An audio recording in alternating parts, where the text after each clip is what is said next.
Pernah nggak sih kamu ngerasa agak ironis? Hari Jumat, khatib atau pengurus masjid dengan bangga ngumumin kalau saldo kas masjid sisa ratusan juta rupiah, jamaah pada manggut-manggut kagum. Tapi pas kamu keluar dari gerbang masjid itu, kamu ngelihat ada tetangga masjid yang kelaparan, ada anak yatim yang putus sekolah karena nggak bisa bayar SPP, atau musafir yang diusir karena mau numpang tidur di teras. Terus yang lebih parah, habis Isya, pagar masjid digembok rapat-rapat pakai rantai kapal. Alasannya klasik, takut kotak amalnya dicuri, takut karpetnya kotor. Lalu buat apa uang kas ratusan juta itu ditimbun di rekening bank? Buat apa masjid dibangun megah kalau cuma jadi pajangan yang mati rasa terhadap penderitaan sekitarnya? Hari ini, aku mau ngajak kamu membedah sebuah revolusi peradaban. Kita bakal ngebahas gimana hebatnya kultur Muhammadiyah dalam memanajemen sebuah masjid. Alih-alih numpuk duit dan menggembok pintu, mereka merombak total definisi rumah ibadah. Aku bakal bawa kamu jalan-jalan membedah 3 masjid fenomenal yang terafiliasi dengan kultur pergerakan Muhammadiyah. 3 masjid ini sukses bikin takmir-takmir masjid se-Indonesia kena mental dan harus study tour ke tempat mereka.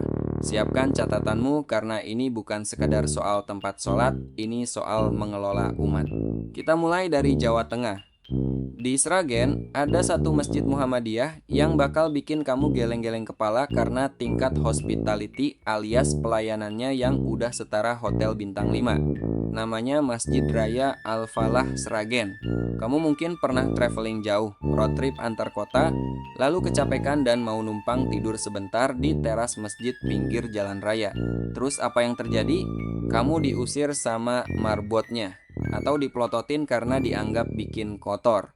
Di Masjid Al-Falah Sragen, kalau kamu datang sebagai musafir yang kelelahan, kamu bukan diusir, kamu malah diperlakukan layaknya raja. Masjid ini punya prinsip bahwa tamu Allah harus dilayani dengan servis paling maksimal. Masjid ini buka 24 jam nonstop, pintu nggak pernah digembok. Karpetnya super tebal, wangi, dan ruangan full AC bikin hawa Sragen yang panas mendadak berasa kayak di Madinah. Tapi hook utamanya ada di fasilitas gratisnya. Kamu haus abis perjalanan, di teras masjid berjejer rapi dispenser, mesin pembuat kopi, teh, dan minuman hangat yang bebas kamu ambil 24 jam. Gratis. Lalu gimana kalau musafirnya kehabisan bekal dan nggak punya tempat tidur? Masjid ini menyiapkan area tidur khusus lengkap dengan kasur lipat dan bantal yang bersih. Kamu bisa tidur nyenyak di sana dengan aman. Bahkan mereka nggak cuman ngasih buka puasa gratis di bulan Ramadan doang. Di hari-hari biasa, mereka rutin bagi-bagi makanan untuk jamaah dan musafir.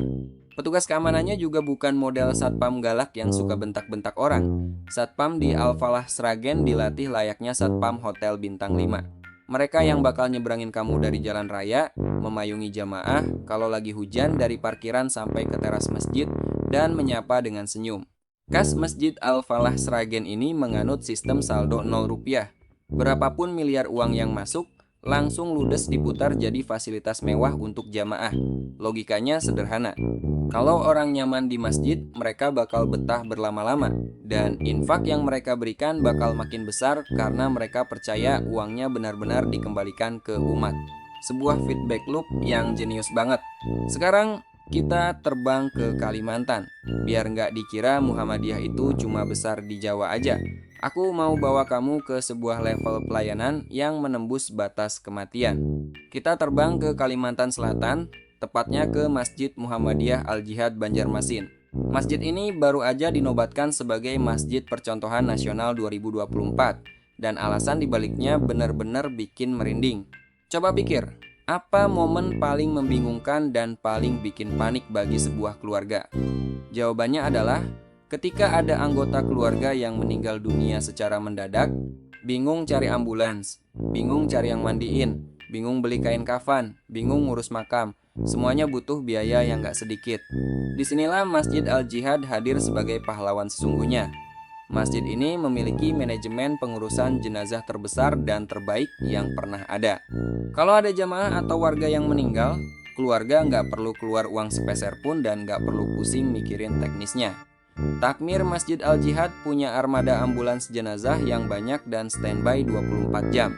Mereka punya tim khusus yang dilatih secara profesional untuk memandikan jenazah, mengkafani, menyalatkan dengan jumlah jamaah ribuan, sampai mengantarkan dan mengurus proses pemakaman. Semuanya dilakukan dengan service excellence alias pelayanan kelas VIP secara gratis. Saking luar biasanya kualitas pelayanan jenazah di sini, banyak orang dari luar kota Banjarmasin yang sampai berwasiat kepada keluarganya. Nanti kalau ayah meninggal, tolong ayah disalatkan dan diurus oleh Masjid Al-Jihad ya. Bayangkan, sampai orang berwasiat seperti itu saking tingginya trust atau kepercayaan masyarakat kepada masjid ini. Dalam setahun, mereka bisa melayani pengurusan ratusan hingga ribuan jenazah. Nggak cuma soal jenazah, kalau lagi momen Idul Adha, masjid ini berubah jadi pusat jagal raksasa yang sangat higienis dan terorganisir. Mereka bisa memotong dan mendistribusikan hingga 80-100 ekor sapi lebih setiap tahunnya. Ini bukan skala takmir RT lagi, ini udah sekelas perusahaan manajemen logistik. Dan siapa panitianya? Anak-anak muda. Masjid ini sukses melakukan regenerasi, menarik anak-anak muda Gen Z untuk ikut sibuk ngurusin agama dan sosial di masjid, bukan cuma nongkrong di kafe. Yang terakhir dan yang paling terkenal ada di Jogja, namanya Masjid Jogokarian. Tentu kamu udah nggak asing lagi sama masjid ini. Meski letaknya di kampung, masjid yang kental dengan ruh pergerakan kader-kader Muhammadiyah ini adalah pendobrak pertama yang bikin heboh se-Indonesia. Coba kamu tebak, apa yang bikin takmir masjid ini panik dan stres? Apakah karena kas masjid kosong? Bukan. Mereka justru bakal panik dan merasa berdosa banget kalau di akhir bulan buku kas masjid masih nyisa uang puluhan juta rupiah. Filosofi mereka begini, uang infak yang dimasukkan jamaah ke dalam kotak amal itu niatnya buat apa? Buat diubah jadi pahala, kan? Nah, kalau uangnya cuma diendapkan di rekening bank, pahalanya mandek.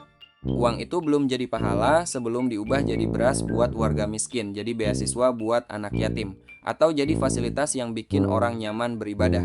Makanya, Takmir Jogokarian memegang prinsip radikal. Saldo kas masjid harus 0 rupiah. Uang yang masuk hari itu, minggu itu, harus segera dihabiskan untuk melayani umat. Masjid bukan bank tempat nimbun uang. Tapi tunggu. Kejutan dari Jogokarian gak berhenti di situ. Kamu pernah takut sholat ke masjid gara-gara pakai sandal kulit atau sepatu mahal?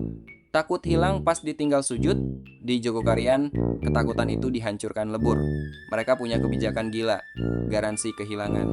Kalau kamu sholat di sana, lalu sandal, sepatu, sepeda, atau bahkan motormu hilang dicuri di area masjid, takmir masjid bakal menggantinya dengan barang baru yang nilainya sama persis. Kenapa mereka seberani ini? Karena mereka sadar orang datang ke rumah Allah itu harus merasa aman dan tenang. Kalau di rumah Allah saja mereka merasa was-was, lalu di mana lagi mereka bisa merasa aman? Kebijakan ini sukses besar bikin masjid selalu penuh dan tingkat kriminalitas di sana malah turun drastis karena warga sekitar ikut menjaga. Belum lagi soal pemetaan warganya.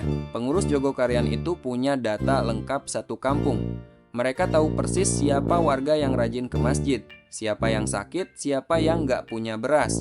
Kalau ada warga yang sakit, masjid yang bayarin rumah sakitnya. Kalau ada yang nganggur, masjid kasih modal. Ini baru namanya negara kecil di dalam negara. Kalau kita tarik benang merah dari 3 masjid fenomenal ini, kita bakal nemuin satu DNA yang sama. Sebuah ruh pergerakan yang diwariskan langsung oleh Kiai Haji Ahmad Dahlan 100 tahun yang lalu, yaitu teologi Al-Ma'un. Teologi ini mengajarkan bahwa ibadah ritual kamu itu nggak ada harganya di mata Tuhan, alias kamu disebut sebagai pendusta agama kalau kamu masih membiarkan anak yatim telantar dan orang miskin kelaparan. Muhammadiyah membuktikan bahwa masjid itu bukan sekadar bangunan kubah tempat orang sujud lalu pulang. Masjid adalah jantung peradaban. Masjid adalah balai kota, tempat pengaduan masyarakat, tempat berlindung para musafir, rumah sakit darurat, dan pusat kesejahteraan ekonomi. Mereka berani menghancurkan berhala bernama saldo ratusan juta di bank. Mereka menyadarkan kita semua bahwa kebanggaan seorang pengurus masjid bukanlah pada seberapa banyak uang yang berhasil mereka timbun, melainkan pada seberapa banyak air mata kesedihan jamaah yang berhasil mereka usap menggunakan uang kas tersebut. Ketika uang umat dikelola dengan transparansi yang ekstrim, dan dikembalikan sepenuhnya dalam bentuk pelayanan kelas VIP, jamaah nggak akan pernah pelit untuk menyumbang lagi. Semakin dihabiskan untuk umat, kas itu justru akan semakin melimpah. Itu adalah hukum alam dan janji Tuhan yang dibuktikan lewat ilmu manajemen modern. Melihat betapa progresifnya cara masjid-masjid ini dikelola, rasanya kita jadi punya standar baru.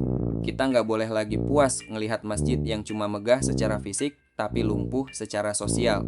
Sekarang, coba kamu ingat-ingat, gimana kondisi manajemen masjid di lingkungan rumah kamu? Apakah sudah mulai berani terbuka dan melayani jamaah dengan total, atau masih bangga pamer saldo kas dan menggembok pintunya setelah Isya? Aku benar-benar pengen tahu cerita kamu. Coba drop pengalaman kamu soal manajemen masjid di daerahmu di kolom komentar, keluhan atau kebanggaan kamu, bebas. Mari kita jadikan kolom komentar sebagai ruang diskusi untuk mendorong takmir-takmir masjid se-Indonesia agar berani berubah. Dan kalau video ini berhasil ngebuka insight baru di kepala kamu tentang filantropi dan peradaban Islam, pastikan kamu udah klik tombol subscribe dan share video ini ke grup-grup WhatsApp keluarga atau pengurus masjid kamu.